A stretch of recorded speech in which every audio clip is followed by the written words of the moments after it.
महर्षि रमन से बातचीत। महर्षि जी कहते हैं, संकल्प असंख्य पूर्व जन्मों की संचित वासनाएं मात्र हैं। उन वासनाओं का क्षय करना ही लक्ष्य है। वासना मुक्त अवस्था मूल अवस्था है एवं शुद्धता की नित्य अवस्था है। भक्त, यह अभी स्पष्ट नहीं हुआ महर्षि? सबको नित्य आत्मा का भान है। मनुष्य बहुतों को मरते देखकर भी स्वयं अपने को अमर मानता है, क्योंकि यही सत्य है। बिना जाने कि वास्तविक सत्य अपने आप को प्रकाशित करता है। चैतन्य आत्मा और जड़ शरीर के परस्पर मिलने से मनुष्य को भ्रांति हो जाती है। इस भ्रांति का अंत होना चाहिए। भक्त, यह अंत कैसे होगा महर्षि? जिसका जन्म हुआ है उसका अंत अनिवार्य है। भ्रांति तथा देह भाव साथी हैं। इसका उदय तथा लोप होता रहता है, परंतु सत्यता का न तो कभी उदय होता है और न कभी लोप। वह तो नित्य ही है। जिस गुरु ने ऐसी अनुभूति कर ली है वह ऐसा कहता है। शिष्य सुनता है, शब्दों पर मनन करता है तथा आत्मा की अनुभूति करता है। इसको दो प्रकार से कहा जा सकता है। नित्य सिद्ध आत्मा की अनुभूति के लिए किसी प्रयास की आवश्यकता नहीं है। अनुभूति वहाँ पहले से ही है, केवल भ्रांति को हटाना है। कुछ लोग कहते हैं गुरु के शब्द मात्र से ही भ्रांति का तत्काल निवारण हो जाता है। कुछ कहते हैं कि अनुभूति के लिए ध्यान आदि आवश्यक है। दोनों ही सही हैं, केवल दृष्टि बिंदु का अंतर है। भक्त, क्या ध्यान आवश्यक है महर्षि? उपनिषदों के अनुसार तो पृथ्वी भी नित्य ध्यान में है। भक्त, क्रम किस प्रकार इसमें सहायता करते हैं? क्या इससे पूर्व संचित कर्मों का भारी बोझ को जिन्हें हमें हटाना है उनमें वृद्धि नहीं होगी? महर्षि, निष्काम कर्म करने से मन निर्मल होता है और उसे ध्यान में स्थिर होने में सहायता मिलती है। भक्त, यदि बिना कर्म के निरंतर ध्यान करें तो? महर्षि, प्रयास करो और देखो, वासनाएं तुम्हें यह नहीं करने देंगी। गुरु कृपा से वासनाएं धीरे धीरे क्षीण होकर क्रमशः ही ध्यान सुलभ होता है।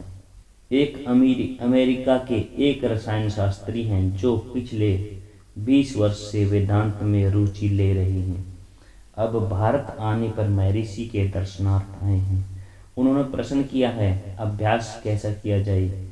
मैं प्रकाश की खोज में हूँ। उन्होंने स्वयं ही अभ्यास का अर्थ एकाग्र होना बताया है, मन की एकाग्रता। महर्षि ने पूछा, अब तक उनका क्या अभ्यास था? यात्री ने कहा कि वे नासिका के अग्र भाग पर एकाग्र होते थे, किंतु उनका मन भटकता था। महर्षि, क्या मन भी है? एक अन्य भक्त नम्रता से कहा, मन केवल संकल्पों का समूह है। महर्षि, संकल्प किसको आते हैं? यदि तुम मन के स्थान को जानने का प्रयास करोगे तो मन लुप्त हो जाएगा तथा केवल आत्मा रह जाती है। केवल आत्मा है तो एकाग्रता अथवा अन्यथा नहीं हो सकता। भक्त, यह समझना बहुत कठिन है। यदि कोई निश्चयात्मक बात कही जाए तो वह सरलता से समझी जा सकती है। जप ध्यान आदि अधिक स्पष्ट हैं। महर्षि, मैं कौन हूँ सर्वोत्तम जाप है। आत्मा से अधिक स्पष्ट क्या हो सकता है? प्रत्येक व्यक्ति को हर क्षण इसका अनुभव है। वह आत्मा को छोड़ बाहर की कोई वस्तु क्यों ग्रहण करे? प्रत्येक व्यक्ति को किसी अज्ञात अन्य वस्तु की अपेक्षा ज्ञात आत्मा की खोज करने का प्रयास करना चाहिए। भक्त, आत्मा का ध्यान कहाँ करूं? मेरा आशय है शरीर के किस भाग में करूं? महर्षि, आत्मा अपने को व्यक्त करे, बस इतना ही आवश्यक है। एक भक्त ने नम्रतापूर्वक कहा, वक्ष के दाहिने ओर हृदय है, यही आत्मा का स्थान है। अन्य भक्त, आत्म अनुभूति होने पर उस केंद्र में प्रकाश होता है। महर्षि, ऐसा ही है। भक्त, मन को जगत से किस प्रकार हटाया जाए? महर्षि, क्या संसार है? मेरा आशय है, क्या आत्मा से परे है? क्या जगत कहता है कि वह है? यह तो तुम हो जो कहते हो कि संसार है। उस आत्मा को मालूम करो जो यह कहता है। विविध प्रकार की समाधियों में क्या अंतर है, इसके संबंध में प्रश्न पूछा गया है। महर्षि, जब इंद्रियों का अंधकार में विलय होता है तब गाढ़ी निद्रा है। जब इंद्रियों का प्रकाश में विलय होता है तो वह समाधि है। जिस प्रकार गाड़ी में सोता हुआ यात्री गाड़ी के चलने, रुकने और घोड़ों के खोले जाने पर भी उससे अनभिज्ञ रहता है, उसी प्रकार ज्ञानी जो सहज समाधि में है, घटनाक्रम, जागृति, स्वप्न तथा सुषुप्ति से अनभिज्ञ रहता है।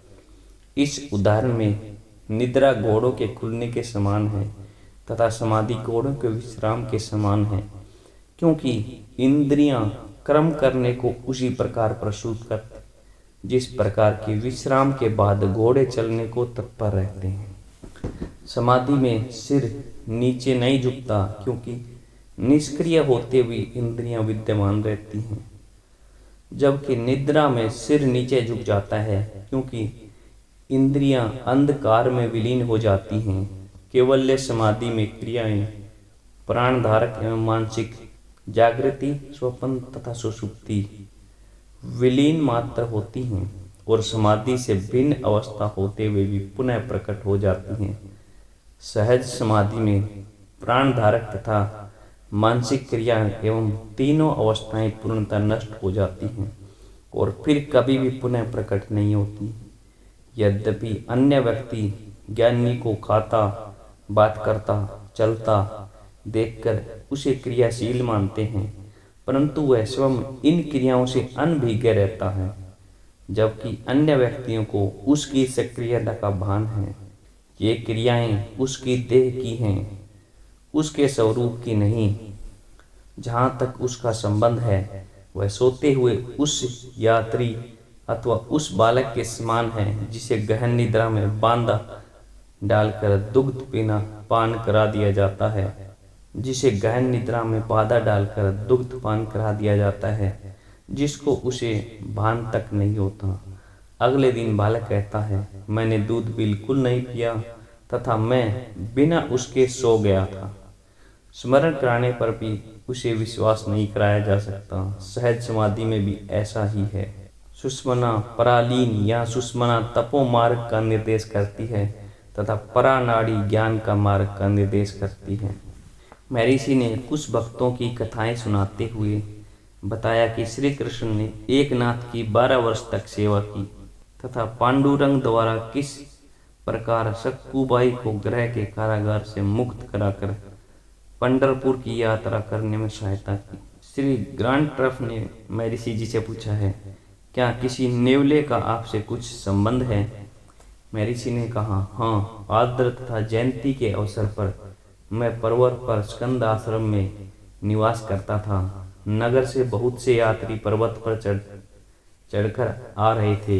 एक नेवला सामान्य आकार से बड़ा सुनहरे रंग का और न कि सामान्य नेवलों की तरह भूरे रंग का तथा जंगली नेवलों की पूंछ के काले बिंदु से रहित जन समुदाय के मध्य निर्भय विचर करता था। लोगों ने इसे भीड़ में से किसी यात्री का पालतू नेवला समझा। यह जानवर सीधा विरूपाक्ष गुफा के समीप झरने में स्नान करते पलानी स्वामी के निकट गया। उन्होंने नेवले को सहलाया तथा उसे प्यार से थपथपाया।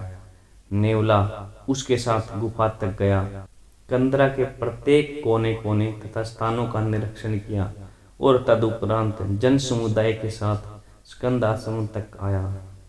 मैंने उसे देखा। उसके आकर्षण रूप तथा उसकी निशंक चेष्टा से सभी चकित से नेवला मेरे पास आया, मेरी गोद में बैठ गया और कुछ देर विश्राम करता रहा। फिर वहां उठा और चारों ओर देखने नीचे उतरने लगा। वह पूरे आश्रम का चक्कर लगाता रहा और मैं असावधान यात्री अथवा मोरों से उसको कदाचित हानि से बचाने हेतु साथ साथ चलता रहा।